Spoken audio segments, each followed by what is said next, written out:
But once you've heard someone's articulated outcome, you're alongside them, deeply and respectful of how tough it is. And then you notice their strengths and you notice the ways in which they continue to struggle with that. You don't build some sort of stereotype picture of, oh yeah, well, they would say that, wouldn't they? They're not telling the truth. They're bound to relax. Those kind of negative descriptions are a different perspective on the same issue. But we've got to encourage people to not see it from that point of view.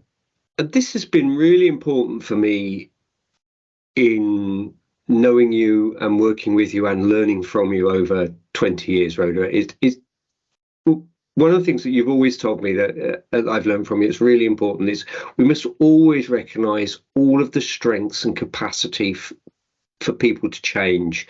It's too often people and families get described up in negative labels and deficits. And I'd like you to say just a little bit more about how important that is and why that comes about, yes? Absolutely. We have fallen into the trap, haven't we, of releasing resources only when people can be defined as a big problem. Mm-hmm.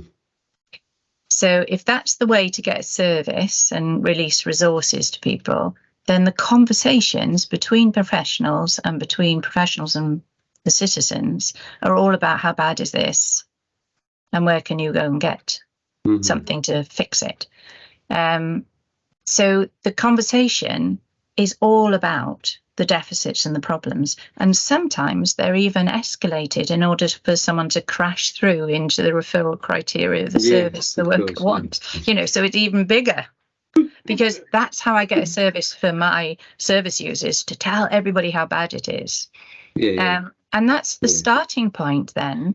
Imagine that. Imagine every conversation in every new service starts with how big you as a problem. Yes. And it's the opposite, isn't it, of what's helpful.